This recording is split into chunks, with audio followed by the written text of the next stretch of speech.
오늘 저는 하나님이 저희에게 주신 귀한 말씀 가지고 침체에 머물러 있지 말아야 합니다. 침체에 머물러 있지 말아야 합니다라는 제목으로 하나님의 말씀 같이 증거하도록 하겠습니다.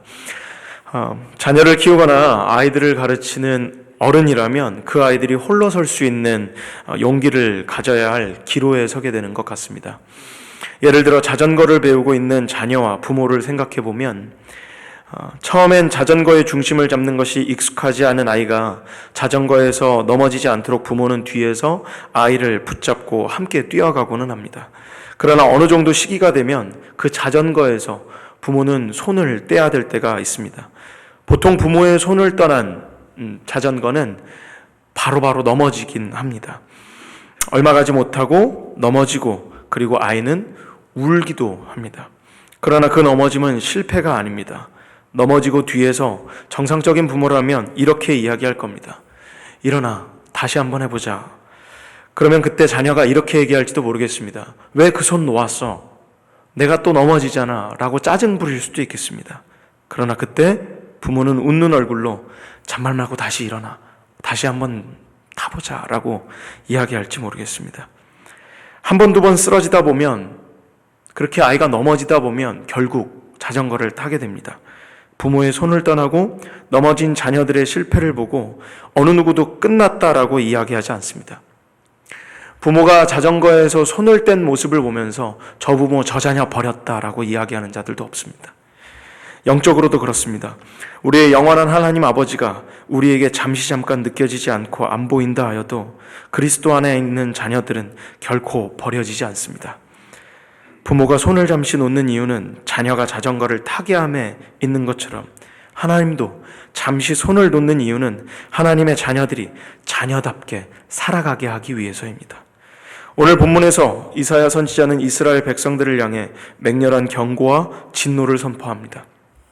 여기에서 저와 성도 여러분이 알고 갔으면 하는 것은 이 경고를 듣고 있는 이스라엘 백성들은 이러한 이사야 선지자의 경고가 콧방귀를 낄 만큼 허무맹랑한 경고라고 생각할 것이라는 것입니다. 왜냐하면 그들은 절대 망할 수 없는 하나님의 거룩한 성읍인 시온이요 예루살렘이기 때문이었습니다. 다른 곳은 다 망해도 우리는 결코 망하지 않는다라는 마음이 이스라엘 백성들에게 있었습니다. 오늘날로 따지면 미국이 망할 것이다 라고 말한 것과 비슷하다고 생각합니다. 어느 누구도 그렇게 생각하지 않습니다. 어느 누구도 함부로 지금 휘황찬란한 이 미국의 강대국의 모습을 한순간에 멸망할 거라고 생각하지 않습니다. 오늘 이스라엘 백성들이 이사야 선지자의 경고를 아마 그렇게 들을지도 모르겠습니다. 이사야 29장은 이러한 맥락에서 출발하게 됩니다. 너무 안전하고 너무 확신하여 자신의 책임과 직무를 잃어버린 채 속과 겉이 달라져가는 이스라엘이 되어갑니다. 하나님의 말씀에는 무관심하고 말로는 하나님을 예배하지만 그 삶 속에는 하나님을 향한 경외함이 없고 외식적이고 습관적인 신앙을 살아갑니다. 그리고 그러한 삶에 대한 아무런 감각도 느낄 수 없는 영적 침체의 시기를 걸어가고 있습니다. 하나님이 이스라엘을 보호해 주시던 든든한 손을 빼기 시작합니다.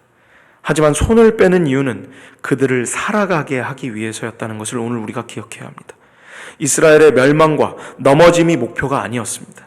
그들이 영적 침체에서 속히 나와 하나님의 자녀로서 살아가길 하나님은 정말로 원하셨습니다.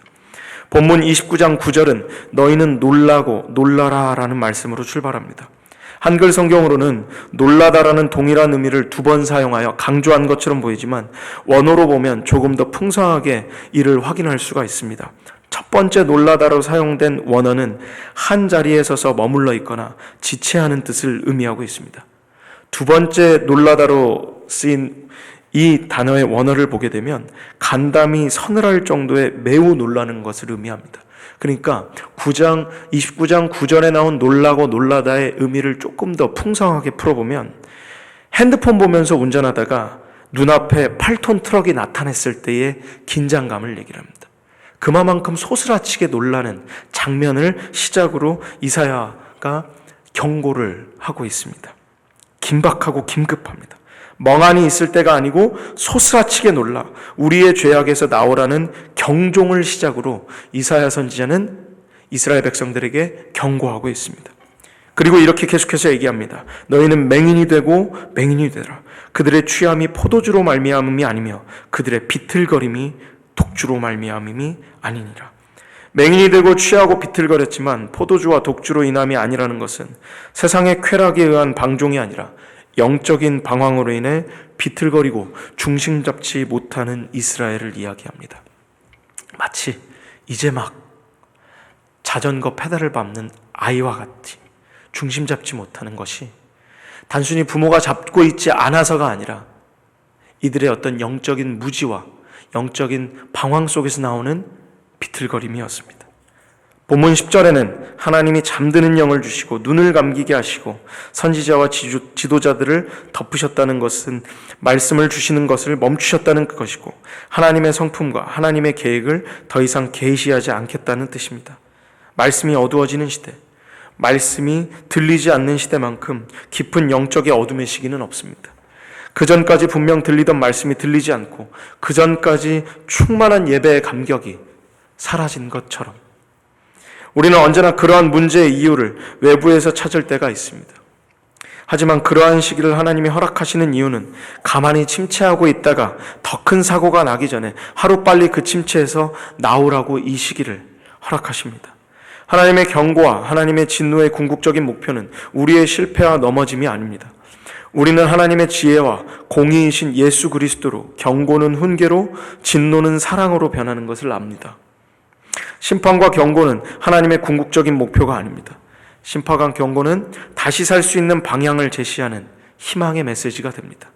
이사야서에서도 계속해서 하나님은 심판에서 희망으로, 희망에서 다시 심판으로 이동하시면서 하나님의 자녀들을 훈련하시고 인도하십니다. 그때마다 하나님은 하나님의 자녀들을 향한 위대한 용기를 항상 보이셨습니다. 하나님이 무슨 용기가 필요하냐라고 말씀하실지 모르겠습니다. 그러나 하나님은 용서해주면 다시 배신하고 도망갈 자녀들을 다시 한번 품어주시는 용기를 우리에게 허락하셨습니다. 자신을 무시하고 자기 뜻대로 살아갈 자녀들에게 차근차근 인생의 진정한 주인이 하나님인 것을 알려주셨습니다. 일으키면 또 넘어지는 자녀들을 또 일으키시고 치료하면 어디 가서 또 다치고 돌아올 자녀들을 또 싸매어 주셨습니다. 마치 이제 막 자전거를 배워 중심도 못 잡는 자녀가 자신이 손을 놓으면 또 넘어질 것을 알면서도 놓아야 하는 부모의 마음처럼 그 자녀가 살아가게 하기 위해서 손을 놓는 용기를 내시며 넘어지고 울며 이 손 왜 놓았냐고 짜증내는 자녀에게 다시 해보자 하고 격려하고 일으켜 세우시는 분이 우리 하나님 되십니다. 그런 하나님이 손을 놓았을 때 우리는 자꾸 넘어지고 무너지는 것을 보며 내가 잘못됐고 내가 아무것도 할 수 없다라는 무기력감에 빠질 때도 있습니다. 그렇게 영적인 침체 속으로 들어가게 됩니다. 오늘 본문 11절, 12절처럼 어차피 말씀대로 살아도 못 살고 어차피 봐도 모르겠는 것, 말씀과 하나님을 우리의 삶의 가장 마지막 순간으로 제쳐두고는 합니다. 하지만 하나님의 경고와 진노의 궁극적인 목적이 침체 속에서 나오라 명령하시는 하나님의 뜻임을 아는 자들은 하나님께 달려가려 다시 일어서게 될 것입니다. 우리가 오해하는 것 중에 하나는 언제는 하나님이 다 해주셔서 우리의 행위와 노력이 필요가 없다더니 이제 와서 죄를 지었으니 하나님께 나아가려 노력하고 돌아서야 한다고 이야기하냐라고 말할 수 있겠습니다. 그러나 여전히 구원은 전적인 하나님의 영역입니다. 구원은 우리의 행위와 노력으로 사고, 팔고, 얻고, 뺏을 수 있는 것이 아닙니다. 구원은 하나님의 한없는 긍휼과 자비하심 그리고 영원한 사랑의 집합체이신 하나님의 독생자 예수 그리스도를 믿음으로 우리의 구원은 이루어집니다. 그러나 구원받은 자들과 하나님의 효과적인 부르심으로 선택받은 하나님의 자녀들은 구원받은 자답게 그리스도의 자녀답게 살아가야 할 책임과 노력과 의무가 요구됩니다. 하나님을 향한 마음이 식어가면 무슨 일을 해서라도 말씀과 기도와 예배를 통해 회복하도록 노력하는 것이 바로 우리의 책임과 노력의 부분입니다. 하나님이 오늘 그것을 요구하십니다. 영적으로 침체되어가고 진리가 외면되어지며 세상의 진리를 조롱하는 이 시대에 하나님의 자신의 자녀들에게 구원받은 자답게 말씀을 사모하라 말씀하십니다. 하나님의 자녀답게 자녀와 아버지가 같이 대화하자고 기도로 초대하십니다. 우리의 욕심이 덕지덕지 붙은 기도가 아니라 아들아, 딸아, 나와 이야기하자라고 그 기도의 관계 속으로 우리를 초대하십니다. 또한 각기 세상에서 하루하루 고군분투한 하나님의 형제 자매들이 함께 정해진 예배 시간에 참석하여 함께 하나님을 찬양하고 예수님을 경배하고 성령님을 사모하도록 하나님이 명령하십니다. 하나님의 자녀답게 살아가는 것만이 영적인 방황과 침체 속에서 나오는 길이 됩니다. 페달을 밟고 나아가야지 왜 부모님이 나를 위해서 안 잡아주지 하고 가만히 있으면 안 됩니다. 마틴 로이드 존스 목사님이라는 분이 영적 침체라는 책에서 이런 말씀을 하셨습니다. 과거의 실패로 인하여 현재에 비참해하는 것은 단지 시간과 정력의 소모입니다. 과거에 집착하는 것은 현재의 실패의 원인이 된다는 것을 더욱 명심하십시오. 만일 여러분이 과거에 많은 시간을 낭비하였고 죄로 얼룩졌다면, 그 사실을 진실로 여러분들이 슬퍼한다면 여러분이 할 일은 그것을 현재에는 안 그러도록 몸부림치는 것입니다. 여러분에게 문제되는 것은 여러분의 과거가 아니라 현재입니다. 하나님이 우리에게 경고를 주시는 것은 그곳에 머물러 있지 말고 기겁할 듯 놀래어 앞으로 나아가라는 데 있습니다. 과거의 영적 침체가 오늘도 지배하지 못하도록, 오늘도 영적 침체가 여전히 우리 삶에 있지 못하도록 더 뛰어가라, 오늘 하나님께서 말씀하십니다. 침체에 있다면 오늘 벗어나려 몸부림쳐야 합니다. 18세기 영국은 산업혁명기에 접어들어 많은 실업자들이 발생했습니다.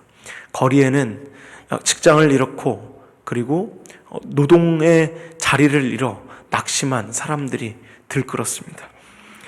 도시의 인구 집중과 빈부의 격차가 심화되면서 청교도적인 신앙 전통이 사라지고 향락적인 영향이 감염되어 가고 있었습니다. 신앙과 도덕 생활이 거의 대부분 절망스러운 상태에 있었습니다. 정치의 부패가 만연했고 뻔뻔스러움과 가증함, 방종, 불경스러움, 성적 타락, 도박, 이러한 것들이 판을 치던 시대가 있었습니다. 그러나 그런 침체의 시기에 하나님은 말씀의 종을 통해 하나님의 말씀을 선포하게 하였습니다.